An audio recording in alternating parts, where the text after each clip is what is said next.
The Adventures of the Saint, starring Vincent Price.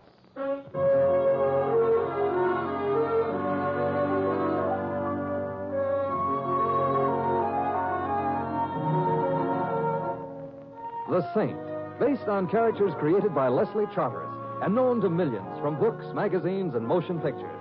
The Robin Hood of modern crime now comes transcribed to radio, starring Hollywood's brilliant and talented actor Vincent Price as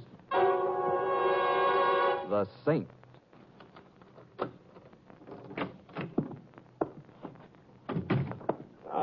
Good afternoon, Mr. Templar. Oh, good afternoon. Well, come in, sir. Come in. You're very kind. Eh? Well, it isn't everyone who'd invite a mere stranger in like this. And the fact that it's my own apartment into which I'm being invited is... did you find what you were looking for? Oh, dear. Then you can tell I've been searching through your things. But I took such pains to be neat. I abhor disorder. That's exactly the way I feel about fat intruders who practice burglary in my apartment. Burglary? Oh, really, sir? Do I look like a burglar? You look like a fastidious rhinoceros with a taste for Bond Street tailoring. You see how appearances can be deceiving. I assure you, sir, another thing I am not is a rhinoceros. That makes two things you aren't. Suppose we trade them for one thing you are. Very well. For one thing, I am an unhappy man. Your wife doesn't understand you. No, the reason for my unhappiness is I no longer understand myself. I've changed. It worries me.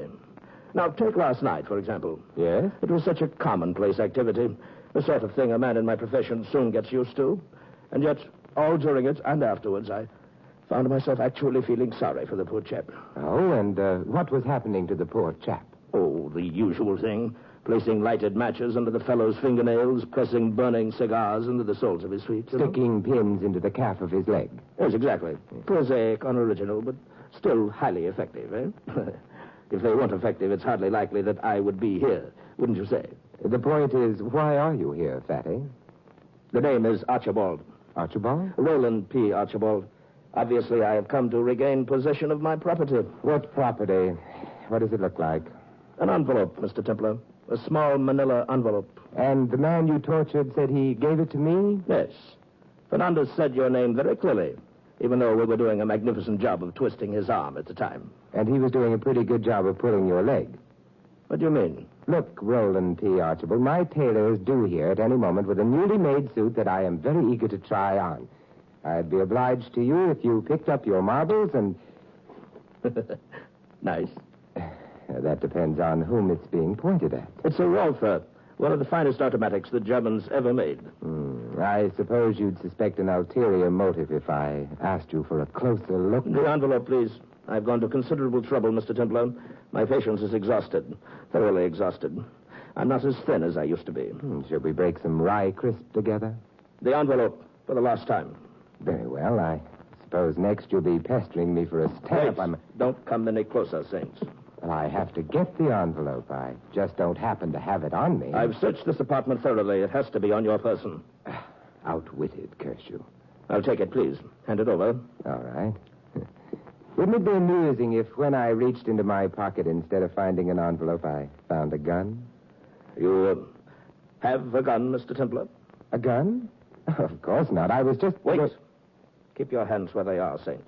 But the envelope... Now raise your hands, please. Higher. Thank you. I'll remove the envelope from your pocket myself. Playing it cagey, Chubby? In my profession, caution is the difference between living and dying. Now, which pocket? This one. Yes. It is a nice gun. If you'd shown it to me when I asked, I wouldn't have had to kick in your bay window. That kick is going to cost you your life. Well, everything's expensive these days. Do you know the way out? Yes, Mr. Templar. But what's more important, I know the way back.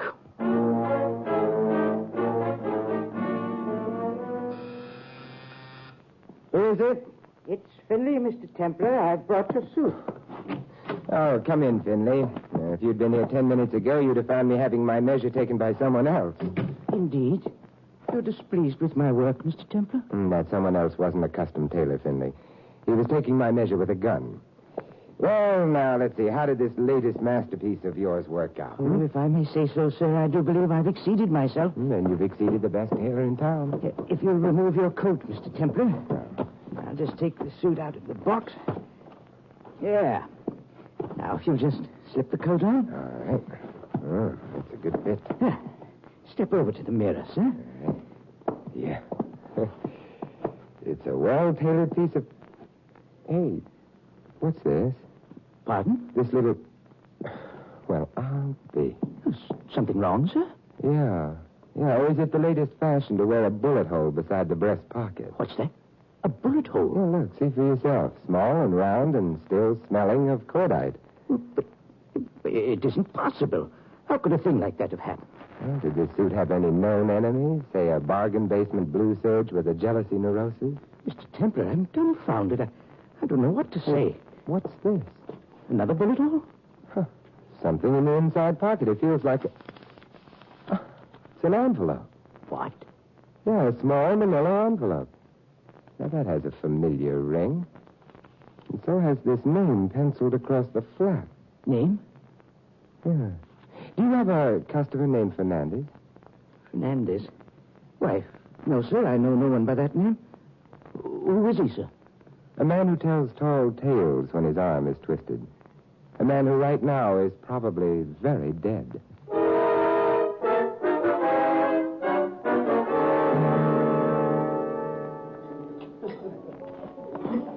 Ah, my beloved, fill the cup that clears today of past regret and future fears.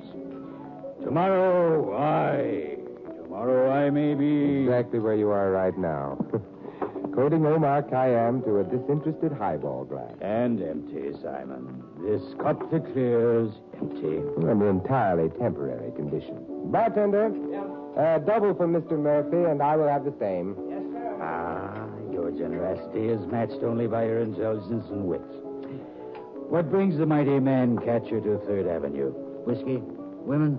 An encyclopedia that walks like a man. And drinks like a fish. I'm at your service, my saintly friend. Well, I'm glad Einstein just wasn't available. An amateur. Here you are, sir. No, thank you. Oh, thank you. Ah. Ask me anything, Simon. My brain is in your hands. I will start with names. 2 names. Name them. Roland P. Archibald. Neat, natty, and fat with an extra bulge under the arm. That probably means a gun. Mm-hmm, that's Roland. And that's all.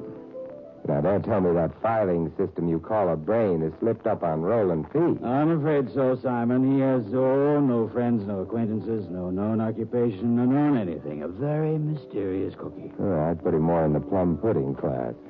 Next name? Fernandez. Fernandez.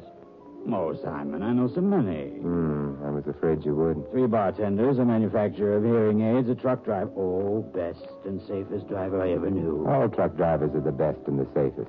Any more? Safecracker, a professor of Oriental languages, 3 more bartenders. Well, what's the use? I wouldn't know the right one if I heard it. Look, take a look at this. 4 sheets of foolscap. You want to know what it is? I know what it is. It's a formula, a complicated formula in nuclear physics. Oh, now I'm learning. Where did you get this hot potato, Simon? It came in a small manila envelope that I found in the pocket of a brand new suit. And you want me to tell you what the formula means? Too bad Einstein wasn't available. And I'm more concerned with whom this belongs to rather than what it means. These initials printed in the upper left-hand corner. Initials. Oh, yeah. D-R-L. Which means? D-R-L. Well, Simon, on a formula in nuclear physics, the L probably stands for laboratory. Bartender, triple for Mr. Murphy. Yes, sir. Drop in any time, Simon, any time. I shall always be glad to receive you.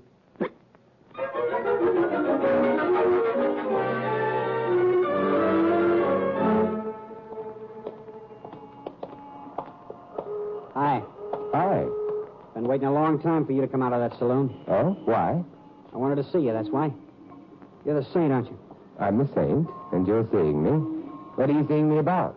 The envelope. You know, the one with the formula. I want it. Now, don't tell me it's your homework. You know who I am, Junior. Who are you? It don't make no difference who I am. But if it'll make you happy, It'll make me happy. the name's Gus. Now, come on, give. Why? I got a gun in my pocket, that's why. And I'm told to bring back that envelope no matter what. And if I refuse to give it to you, you'll shoot me and take it from me, huh? That's the truth. You're new at this, aren't you? I know my way around. What happens when you shoot me here on the sidewalk? You fall down, of course. Eventually. But first a woman screams. There's always a woman who screams. And people start running toward us, and a cop comes tearing up. And what do you do during all of this, Gus? Me? I run. And the envelope? I take it out of your pocket before I run. Oh, you'll have time. Huh? When a man is shot, he doesn't just go plop like they do in the funny papers. First, he clutches the spot where the bullet hit him, and then he staggers around for a while. Then he lurches, swerves, sinks to one knee, gets up again. You know, nothing brings out the ham in a man like being shot. So? Well, you'll have to wait until I'm through with my dying act before you can reach into my pocket, Gus. By that time... Yeah. Maybe you're right. There will be no charge for the lesson. Maybe I can teach you something. What? It's rifle fire. Get down. Over here, behind this car. Gus! You're wrong, Singer. I didn't lurch or stagger. No woman screamed. Gus! I didn't stay. Gus! I guess mine was the last lie you'll ever hear.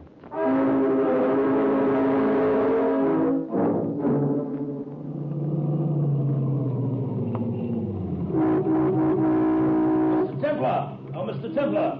Oh, it's you, Fatty. Oh, Mr. Templar, I wish you wouldn't persist in calling me by that absurd name. Well, Rose by any other name. I suppose the same sort of reasoning applies to a rat. Well, is this the big moment, Roland? Eh? Archibald's revenge, the payoff I was promised for, the kick in the stomach I delivered? I would hardly honk my horn after you shout your name at the top of my voice on a busy thoroughfare if it were my intention to kill you, Mr. Templar. No, I suppose you wouldn't. You'd park your car somewhere and stalk me from it with a high-powered rifle. Well, you know, that sounds rather effective.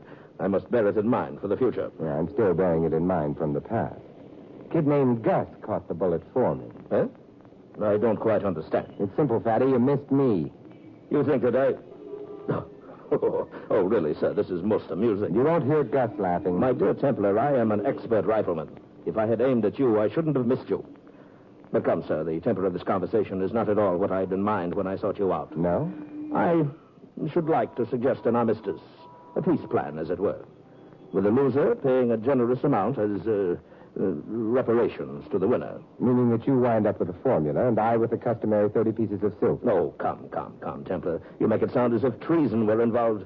I assure you the formula has nothing to do with any government project. Then what is it, Chubby? A recipe for sweet potato pie? A method of manufacturing quick frozen bourbon? What is it? The only person who can answer that is Dr. Vargas. Dr. Vargas? Vargas? Thanks. Where are you going, Mr. Templar? Consult a phone book. You've just given me the answer to another one of 3 puzzling initials, Chubby. I think I know now what the middle one stands for.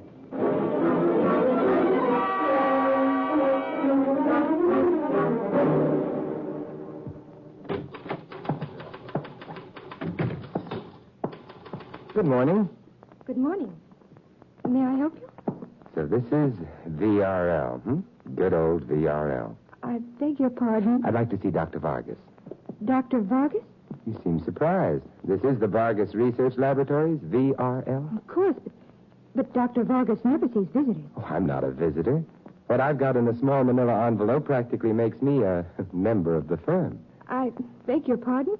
Again? And on such short acquaintance? But what? Merely tell the doctor it's probably a matter of life or death.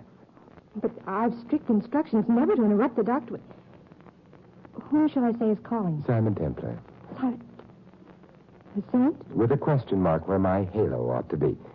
Do we know each other? No. Something tells me that we will. But until that happy moment, If that's Templar, send him right in. Hey, did you hear something? Something that sounded like artillery fire with the ability to make words? Through that door, Mr. Templar. Oh, thank you. Well, come in. Don't take all day about it. You can close the door now. Sit down, Templar. I believe we have something to discuss. I have something to discuss with Dr. Vargas. And who am I supposed to be, Snow White? I'd rather not answer that. Let's get right to the heart of it, Templar. I'm a busy woman. And I'm a puzzled man, Doctor. And one of the things that puzzles me is how you knew I was coming here. A friend told me to expect you. A friend who carries about 75 extra pounds and who dislikes being called fatty, Not so sure I like your friends. And I'm not so sure I give a hang. Just for the record, I've been checked and double-checked by almost every government agency in this and several other countries. Oh, then you are doing government work. Your fat friend is a terrible liar. Take it up with his clergyman. We're here to discuss a formula, one that somehow found its way out of this laboratory and into your pocket. You have it? Yeah, it's burning a hole in that pocket. Toss it over. This is what the fuss is all about? That. Good day, Templar. Yes, it is rather nice out. Then please feel free to go out and enjoy it and take this mishmash with you. Mishmash? Gibberish, prattle, nonsense. Pick your own word. Oh, the word I pick is why. Why? Why what? Look, if this formula is mishmash, why does a fat man named Archibald want it so badly? Why does a kid named Gus threaten to gun me down for it? And wind up getting a rifle slug right into another world? And why is a new suit delivered with a bullet hole over the heart? And why did... I'm a scientist, not a policeman. Goodbye, Mr. Dr. Vargas, excuse me. Yes? You're wanted in the laboratory right away. Okay. Mr. Templar is just leaving. Will you show him out, Miss Fernandez? Did she say Fernandez? That's my name, Jean Fernandez. Well, I'm delighted to hear it. You have a father, a husband perhaps, or is it a brother who might be mysteriously absent? You know it. Oh, Mr. Templar, you must help me. You must. How? My brother Lewis, he... No, we can't talk here. Later. Here's my address. And if you see a certain beef trust named Archibald before I do, don't tell him your name is Fernandez. But he knows I... Oh, Mr. Templar, I'm afraid. I'm afraid.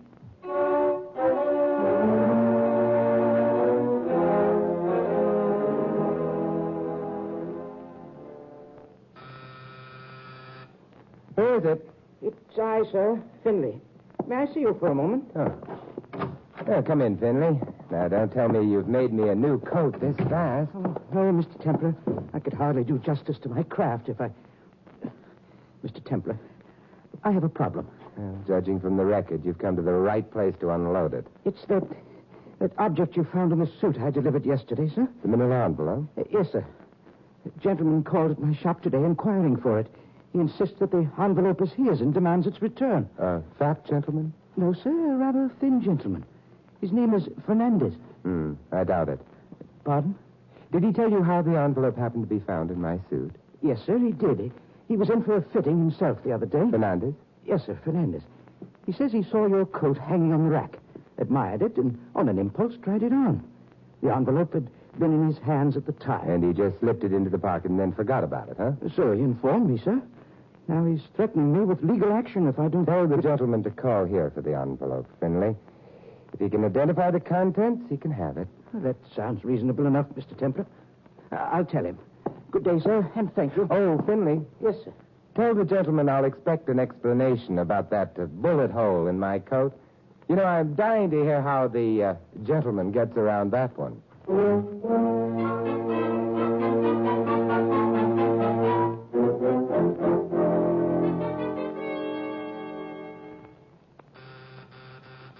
Who is it this time? It's me, Jean Fernandez. Quick, let me in. Gee, I expected you hours ago. I couldn't get away, and when I did, he followed me. I had to lose him. Who? The fat man, Archibald. You know, it's remarkable that he stays that fat, getting around as much as he does. Oh, Mr. Templar, please. I haven't seen or heard from Lewis in 3 days. Do you know it? No. But I thought It that... isn't what you thought or what you think that's going to find your brother, Jean. It's what you know. What I know. I don't understand. Jean, what's your brother mixed up in? No, I can't tell you. I came here because I thought you knew where Lewis is.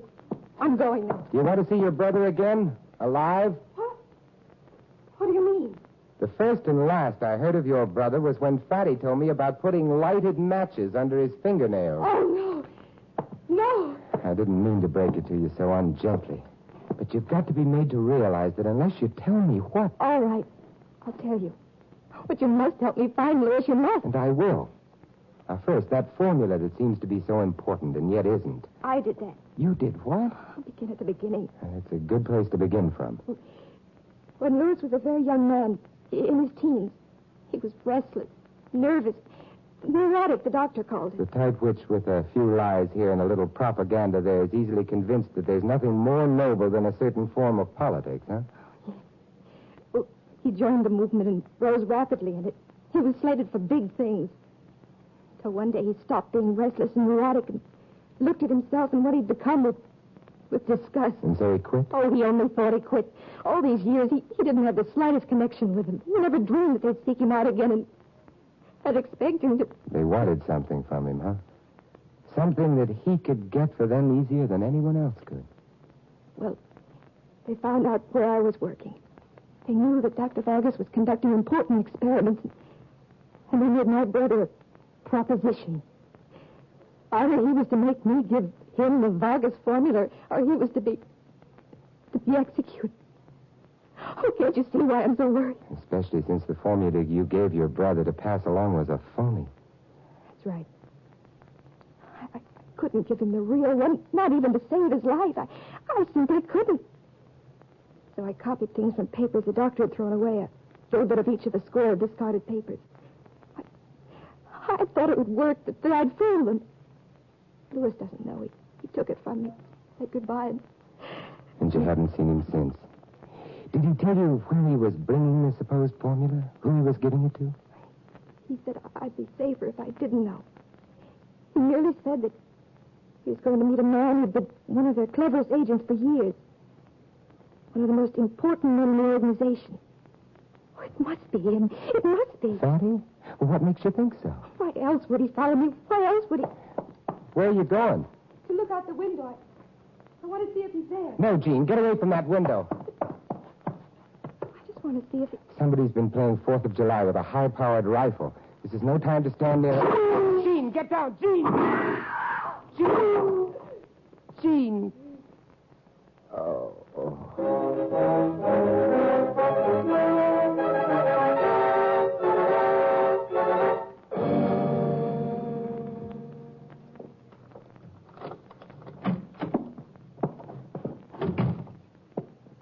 Hello. Welcome home. Again? Come in, Mr. Templar. Come in, sir. Someday I'll open the door of my apartment, walk in, and... this time you weren't quite so neat about it, Fatty. The name is Archibald. And this time, Mr. Templar, it was someone else. Someone with deplorably messy habits who searched your apartment. You've been to the hospital. Yes. Miss Fernandez is... She'll live. How about her brother, will he? He's still in a coma. I suppose we discuss Roland P. Archibald and what brings him here this time. Well, my dear sir, the formula, naturally. No, Roland, not the formula. Eh? I'm certain Dr. Vargas must have told you by now that the formula... Why should she tell me anything? Because of what you are, Roland. Something had been stolen from a laboratory, so you set out to bring it back. That's your job. We're both on the same team. But, my dear Templar, I'm the villain in this opera. I'm the fellow who swore that he'd have your life, remember? And your cover. Eh? You were making like the criminal element as a cover-up. You're a counterintelligence agent. Am I? Yeah, I began to get on to you and to what part you were playing in this drama when I called on Vargas this morning. Huh? She was expecting me. And the only one who could possibly have told her that I'd be dropping in was you. And so? The doctor is doing important work. She's been security checked from here to Sunday. So, since you're playing ball with her, you must be playing for the home team. Have you anything at all that might help us find out who pressured Fernandez to go after the formula? He's the same man who's been shooting off his rifle. If we could only find out who he I is. know who he is. You do? Sure. Fernandez gets the formula from his sister, goes to deliver it, has a few unpleasant words with Uncle Joe's one-man spy ring, and they start fighting with guns. My new suit is a casualty. So was Fernandez, but he managed to get away and come to us. He's been in a coma ever since. Keeps muttering your name and the words, in the pocket, in the pocket. Which led you to me and the pocket I was wearing, instead of the pocket of the new suit that was hanging in the shop with my name on it. Would you mind explaining? Well, Fernandez wasn't sure he'd be able to get away. So he hid the manila envelope with the formula in the pocket of my new suit. Get away? Get away from where? From the tailor shop where he went to meet the spy. But why the tailor shop? What? Because the spy has a cover identity, too. He happens to be Up your hands, both of you. I was saying happens to be a tailor named Finley. Keep those hands up. A tailor named Finley who one day tells me he's never heard of a man named Fernandez, and the next day tells me an old customer named Fernandez is called to claim the manila envelope. You're very clever, Mr. Templar. But where did you come from just now? Where were you hiding? I was in the closet, Fatty. You very rudely dropped in here while I was going through Mr. Templar's things just before. Still looking for that elusive manila envelope, eh, Finley? Yes. But the search seems to be about over, Mr. Templar, sir. Oh, I know what you're going to say. It's worthless. Don't waste your words, your last words. Just take the envelope out of your pocket and hand it over. Well, if you insist, and I see that you do. Careful, Saint. Very careful now. Something is funny. Yes, I was just thinking. Wouldn't it be amusing if when he reached into his pocket, instead of bringing out an envelope, he brought out a gun? He wouldn't live long enough to point it. You have a gun, Templar? A gun? Oh, why, of course not. Wait. Stay just as you are, Templar. I'll take the envelope from your pocket myself. Playing it cagey, huh? In my profession, it... Which pocket? This one.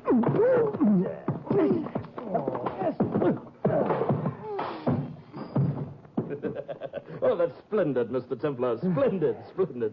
You must teach me that kick trick sometime. And the knockout punch was magnificent. Oh, I enjoyed it. Thank you. But I don't think you enjoyed it nearly as much as I did. In fact, Fatty, I'm a little sorry it's over. Oh, Mr. Templar, for the last time, the name is... Yes? Never mind. I think you've earned the right to call me Fatty.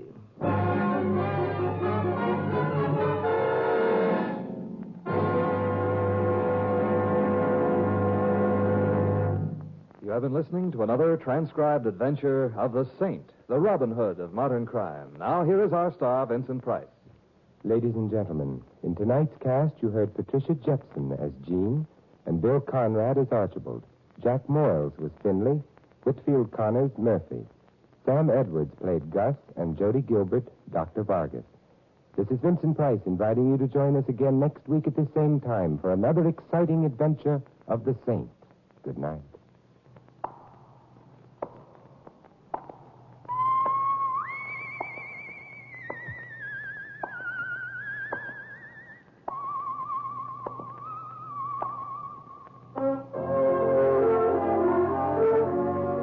Tonight's script of The Saint was written by Michael Cramoy. The Saint, based on characters created by Leslie Charteris, is a James L. Sathia production and is directed by Helen Mack. Vincent Price is soon to be seen co-starring with Errol Flynn and Michelin Prell in William Marshall's production of Bloodline. All you Saint fans will be glad to know that the Saint comic books are on sale at all newsstands. Your announcer is Don Stanley. 3 chimes mean good times on NBC. There's fun today and every Sunday with 2 of your favorite families on NBC. There's the Blandings family with more perplexing adventures in their famous dream house, starring Cary Grant and Betsy Drake as Mr. and Mrs. Blanding. And Sunday also means the Harris family with Frankie, Julius, and all the other favorites of the Phil Harris Alice Faye show. And today, hear Judy Holliday, Jimmy Durante, Carmen Miranda on The Big Show on NBC.